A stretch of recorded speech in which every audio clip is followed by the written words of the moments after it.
Hey guys, hey party people, what's up? We're gonna dive right into all the books I've read since May to August. The reason being that you haven't heard from me in a while is because I started nursing school. And it is insane. So what has been taking up so much of my time is this book. Read this one right here. Then I read Essentials of Pathophysiology. Then we had Fundamentals of Nursing Practice and the Nursing Diagnosis Handbook. So this took up a lot of my time. So I have an interesting array of things to talk to you about. We'll start off with this book took book talk by storm. I have The Serpent and the Wings of Night by Carissa Broadbent. Now, I loved this. I thought this was so good. I was so addicted to it, all I wanted to do was read it. I was reading it right during my finals week in May, and I really wanted to start the second book, but I knew if I did that I wasn't going to focus on school, and I still have not gotten through the second one. The vibes from this one feel pretty different to the second one, so I don't know, I'm like a third of the way in, but this, I thought it was so good. Basically, it's like romantasy, A Court of Thorns and Roses vibes, but add in vampires. There's like a vampire politic thing war going on. I think this is really fun if you like romantasy, and I had a good time with this. I think I gave it 5 stars. So the next book I read was Love and Luck by Jenna Evans Welch. This I don't really remember much about. I just kind of read it because it takes place in Ireland, and I was like, sick. I love Ireland. I did enjoy the like sightseeing in Ireland aspect of it, but it wasn't really a romance novel, which is kind of what I was expecting. It was more just like the main character's getting over a breakup and she's like navigating her way through Ireland, but I really enjoyed it. I think I gave it 3 stars because it's like nothing amazing, but it's cute. You know what I mean? So the next book I read, this is crazy. I randomly decided to continue the Shatter Me series. I read Restore Me by Tahira Mafi. I did enjoy this one actually. I was prepared for Shatter Me to be a trilogy. It's not. And I was kind of like, meh, I don't think I'm going to continue. But I randomly had the urge to read this, and the plot does get more interesting. I don't think I'm gonna finish the series. I will say this was kind of fun. Then I read The Perfect Marriage by Geneva Rose. Now, fun fact, I met this author in Barnes & Noble on my 21st birthday, and I was like totally living the vibes of my 21st birthday, and I met her like that, and I think I had her cracking up. Her and her husband were there, and I think she was laughing at me. Like, in a good way. She signed my book and wrote cheers, happy 21st. So there's that. But anyways, I loved this book. It's a super fast paced thriller read. Sarah, the main character, is like so cool. She's so smart. This book, I just had a really good time with this. Like, I don't know if you're gonna pick it up and think it's the most plot twisty book ever, because I don't know if I kind of felt that. It is super fun, and it goes fast enough that you're kind of just like, I'm just gonna keep reading, I'm just gonna find out what happens. The main character she's like a fancy law person, big time, big deal. Her husband ends up on trial for the murder of his mistress, and she decides to defend him. I would recommend this. I really enjoyed this. Okay, the next book I read, If We Were Villains by M.L. Rio. I don't know if I said that right. I get the dark academia vibes now, because like I was reading this and I was like, oh, okay, this is fun. Perfect for fall. I don't know if this is, a lot of these aren't really summer reads, but this feels like a Shakespearean tragedy. It's really good. I think if you are intrigued by dark academia and Shakespeare and theater, read this. I think I gave it 4 stars. What was missing for me was like I wasn't really connected to the characters, so it wasn't really 5 stars for me, but I think the hype's worth it. I read Then She Was Gone by Lisa Jewell, and holy crap, is this just disturbing. This little girl goes missing, and you find out what happens with the little girl, and that is the part that's disturbing. And it's just weird, and the mother is like still dealing and healing from this traumatic experience of having lost her daughter, and yeah, I don't know, maybe I would like one of her other thrillers. I definitely enjoyed this. Kind of gave me the Lovely Bones vibes, where you're just kind of disturbed and you're like, okay, next. So then I read The Happy Ever After Playlist by Abby Jimenez. This is a really cute little love story. I kind of thought that the characters were too back and forth with their like, I want to be with you, I don't want to be with you. But besides that,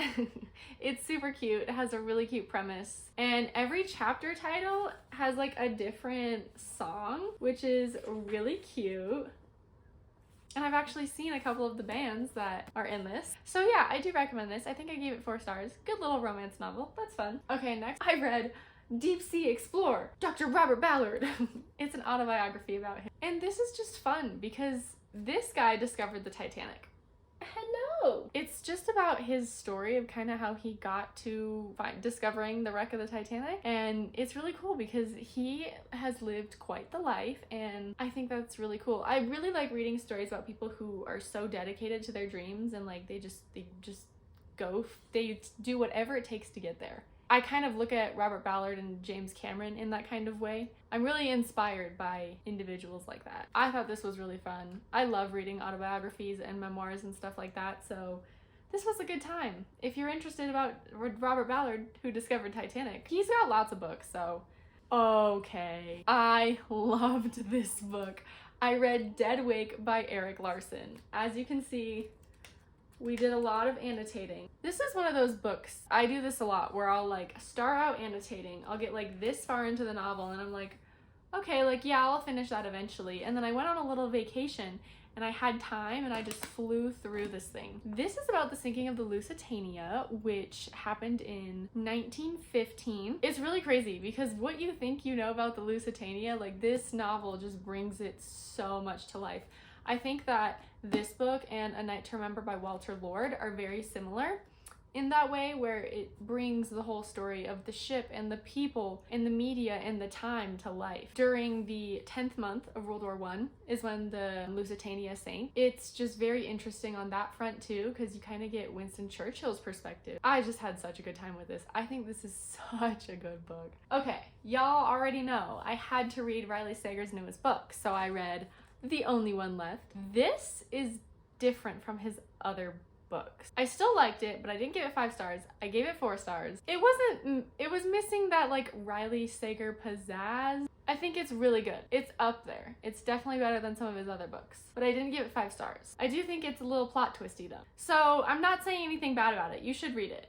I'm super behind on my reading goal this year because of nursing school. So I was trying to like get caught up by reading short books, and so I read The Yellow Wallpaper by Charlotte Perkins Gilman.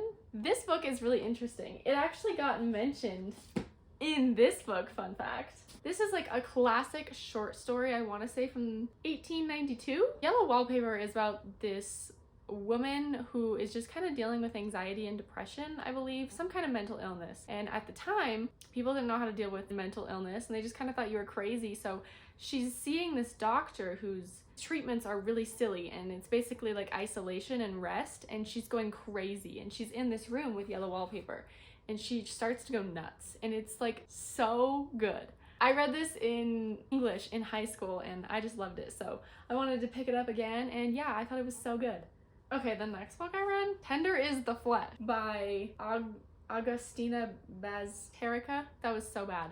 Funny enough, I gave this book 5 stars. Crazy stuff, this one. Basically, there's this virus that causes all animal products to be inedible for humans, and so the government legalizes cannibalism.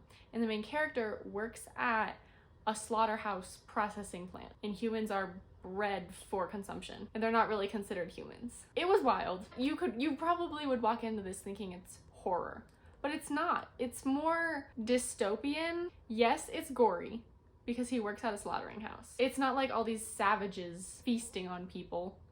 Like, no.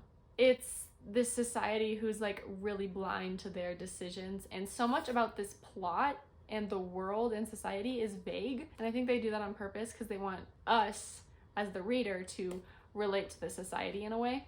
The last page, I was like, what the heck?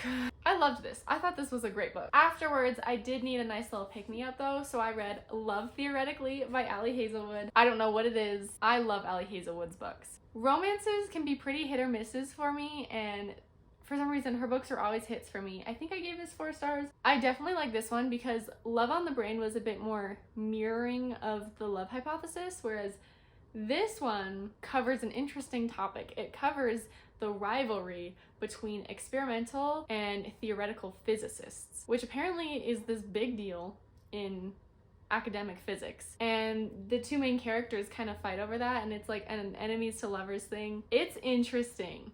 I really enjoyed this. I read it in 2 days. Sometimes reading Ali Hazelwood's books makes me want to go to grad school. That's not happening, but you know, if you're looking for that kind of motivation, I don't know, just check this out. I had a good time with this. Okay, the last book I read for the portion of my summer reads, The Silver Scream by Roy Merkin, and I think I also want to say Spencer Charnas is an author. This is about the lore of Ice Nine Kills, which is my favorite band. I just went and saw them in Texas. This book kind of puts to paper what all of the music videos are trying to tell you. So Ice Nine Kills is this band that writes all their songs based on horror movies, but within the newest music videos they're putting out, the lead singer is on trial for the murder of his 28-year-old fiance, and they're using his music videos against him in court. This kind of like goes into that storyline. It was so fun. I had a great time with this. I think I gave it 4 stars because it's not like it's an amazing book, but I loved it because I love Ice Nine Kills. Those are all the books I read. I'm currently reading Sharp Objects, and I think it's kind of mid. So thank you so much for watching. Hopefully I can keep up reading. I'm about to take pharmacology, so wish me luck. But love you guys. Thanks for watching.